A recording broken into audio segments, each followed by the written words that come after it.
I was interested because it came up on the screen saying Next Wave Films, and I'd never heard of it. I was wondering whether that was a Christopher Nolan specific production company that he maybe set up for this particular film, but it turns out it's actually a independent film company that released a bunch of low-budget independent films in the sort of late 1990s. So this is probably its most famous production, but aside from that, they also produce a number of different films as well. They very often set up a separate SPV to make a movie. What's an SPV? Special Purpose Vehicle. Okay, cool, interesting. I've got you for the film knowledge, like the actual production knowledge, because I don't know anything about production. I was trying to avoid pronouncing the last word. Why? Vehicle. There you are. I'm here for the British pronunciation. What is it? How's it pronounced? Vehicle. So doing it right, it just sounds wrong. Say it. Vehicle. Vehicle. Vehicle. Vehicle. Vehicle. You're saying it like someone who knows how to say it, but is afraid that they're pronouncing it wrong, which I think is exactly what it is. That's literally what is happening. Vehicle.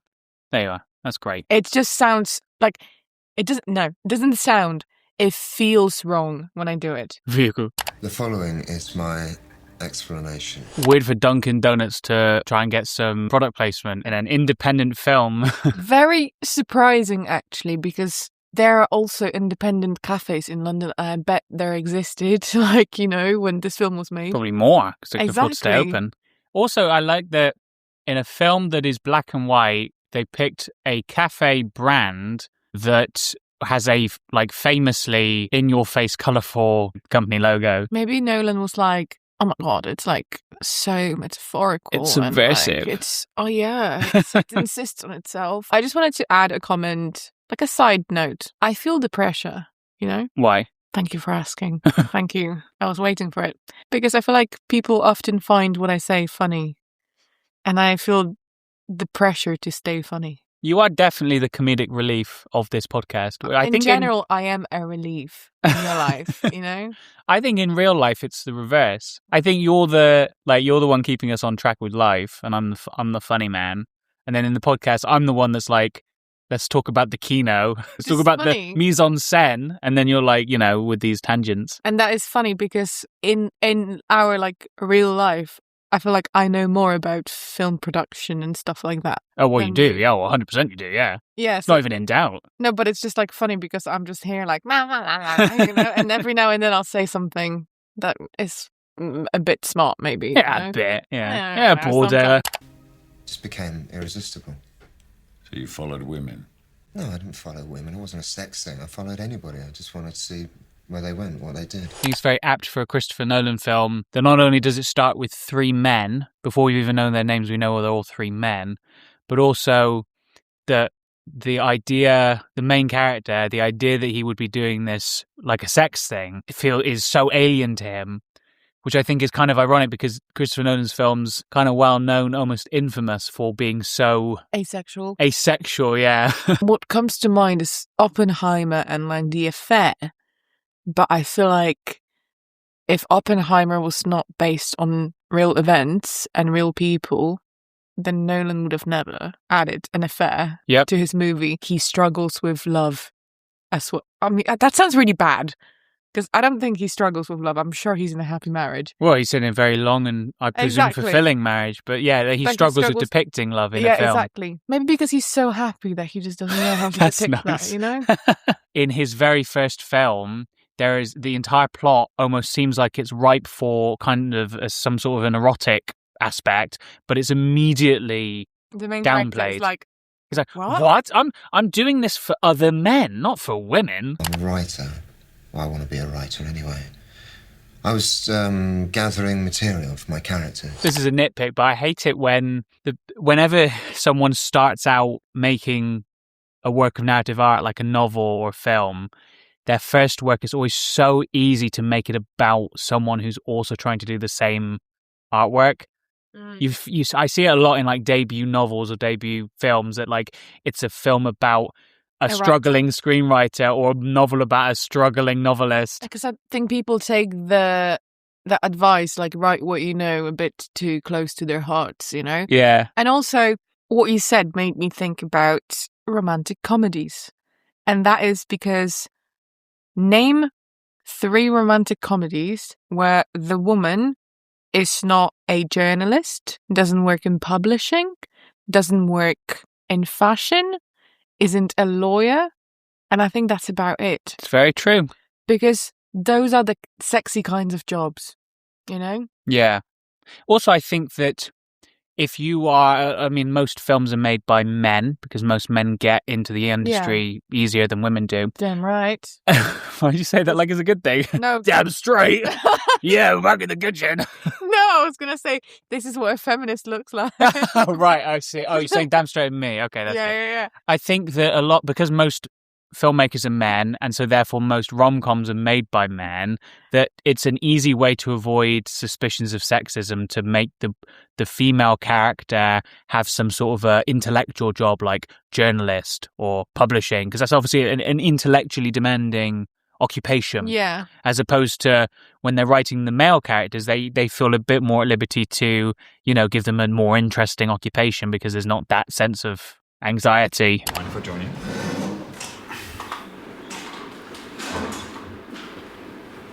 He looks so much like Chandler Bing that it's a bit distracting. I think his hair is very Chandler Bing. But now picture him without hair. He doesn't look like him at all. You say about anyone that looks similar to anyone. No, because it's about the face. It's not about the hair. What? But the hair is part of the face. It's attached to the face. It's attached to the head. It's very bald-phobic. He looks so much like Chandler No, Bing. he doesn't. He looks like Paranorman. Paranorman. Oh, yeah, he does look like Paranorman. Yeah, there we go. Well, you're obviously not a policeman, so who are you and why are you following me? Sorry, I don't know what you're talking Don't about. piss me about. Who the f*** are you? I know this is an odd thing to say, and oddly specific, but it's kind of odd to me to see a Christopher Nolan film in which someone swears. Because, like, obviously there are a bunch of Christopher Nolan films where people swear, but the word f*** is... Name one. Well, I can't off the top of my head, but I'm sure it's happened. I don't think anyone's ever said, like, quotation marks, f***, and then Christopher Nolan Inception. Written by Christopher Nolan, yeah. Is it Inception? Well, Inception is one of his Is films. that what it's called? Yeah. I was like 10 when I watched it. Okay? That'd be a good episode. But Inception. I knew the word Inception. I knew what Inception meant, but I never connected the dots that, like, that's what the title means. well, there you are. Well, Does that you're make learning sense? something new. Does that make It's sense? shocking that you've come to this realization not in the episode where we do Inception, but the episode where we do Following, a film that probably, let's be real, no Wait, one's seen. Wait, it's about following? No, I'm joking. It's about someone following someone. It's just weird to me to hear someone say fuck in a Christopher Nolan film, because that's like, I think if I half recall that in The Dark Knight someone says shit or something like that. That is just... I'm sorry. The Joker says, this is shit. This is I wasn't following you. I saw you with your bag. I just thought you looked interesting. Well, are you a No. Did you hear that? No. He said, I'm not going to repeat it, but he said, like, he was describing why he was doing what he was doing, and the guy who looks like Chandler Bing said, "Are you an F slur?" Oh. I said before that I can't remember a time where someone said the F word in a Christopher Nolan film, like fuck, that is.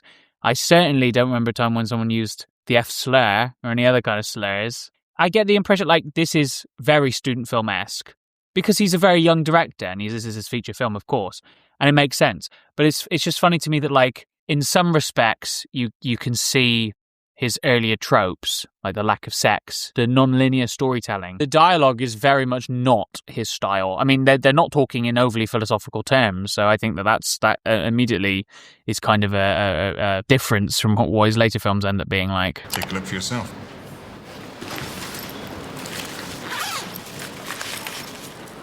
What were you expecting? Drugs? Where'd you nick their old CDs? Easy to grab a load, easy to sell, totally untraceable. It's funny from the vantage point of 2026 to have a film where the premise is that there's a guy in it that steals people's CDs. Because I think we have such a lack of reliance now on physical media that it almost feels like you're doing them a service by stealing it.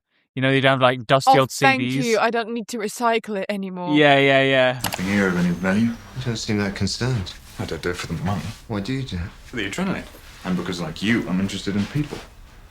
Hey, you can tell a lot about people from their stuff. I find the premise of this film quite interesting. I like the idea that someone just happens upon a thief and just like ends up out of pure interest following them on while they're doing what they're doing. If we ever get divorced, will this podcast keep, like, what will happen? Is it gonna be like in movies where a couple breaks up and there's a dog and they're just both like on opposite ends and Come like, here, "Well, come here, podcast."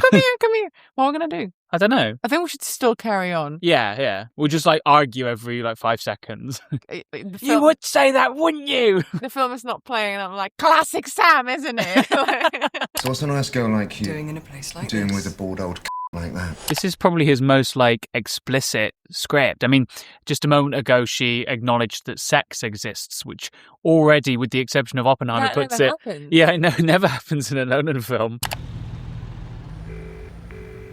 Yeah?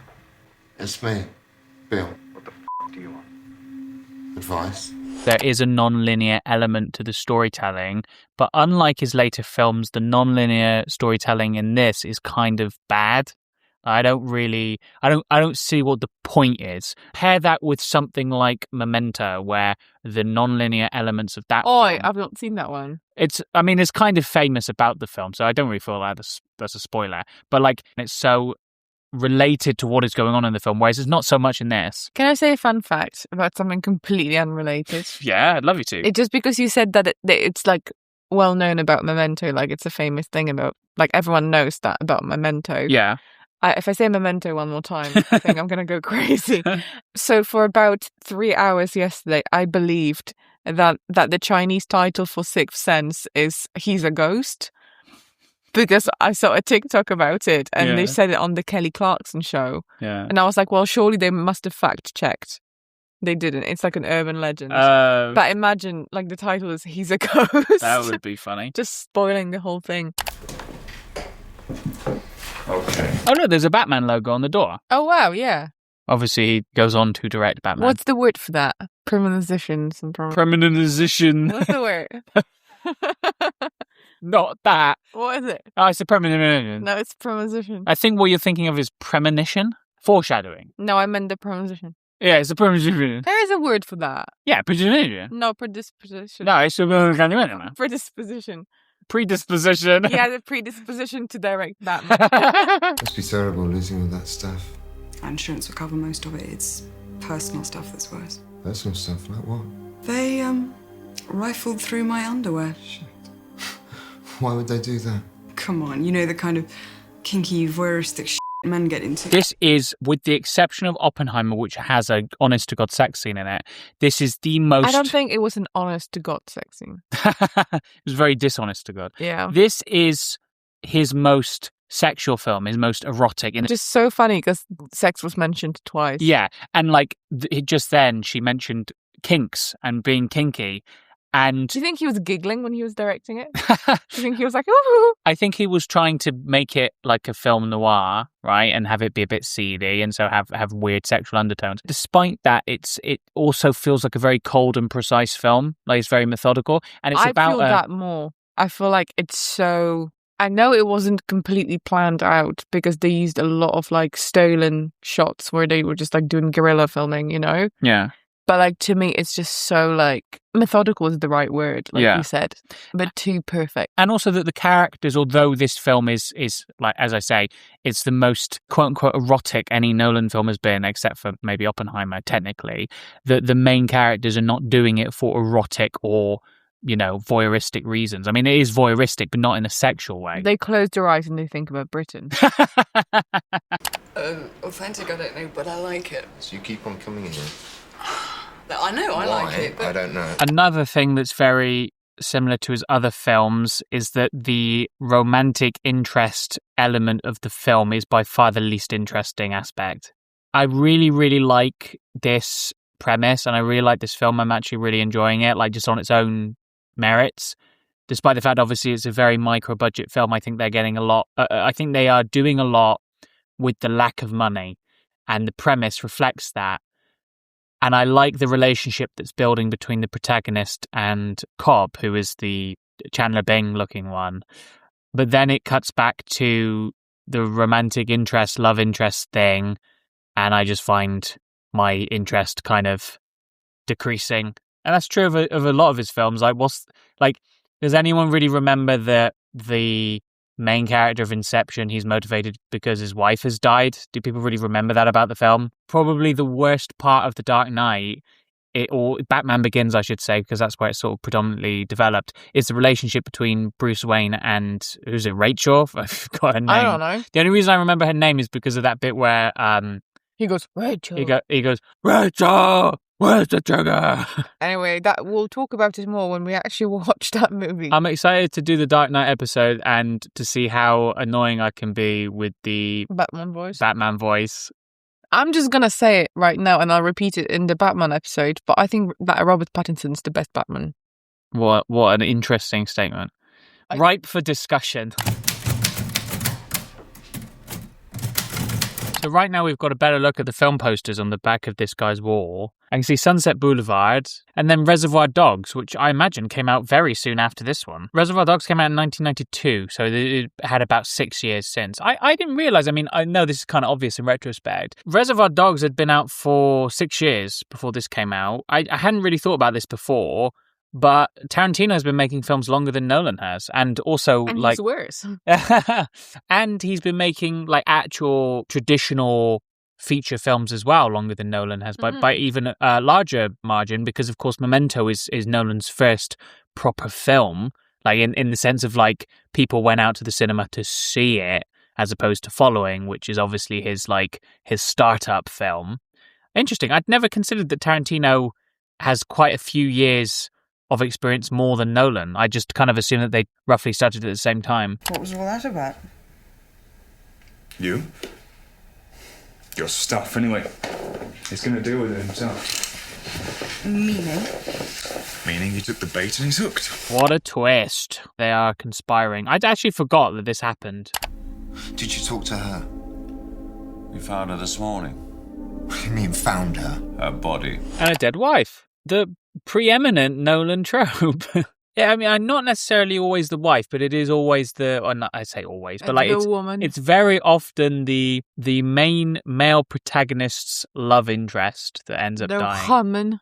The woman. I don't really have much to extrapolate from that. I don't know what that means. I don't know what that says about the man's psyche. We also found some interesting items at your flat in the shoebox under your bed.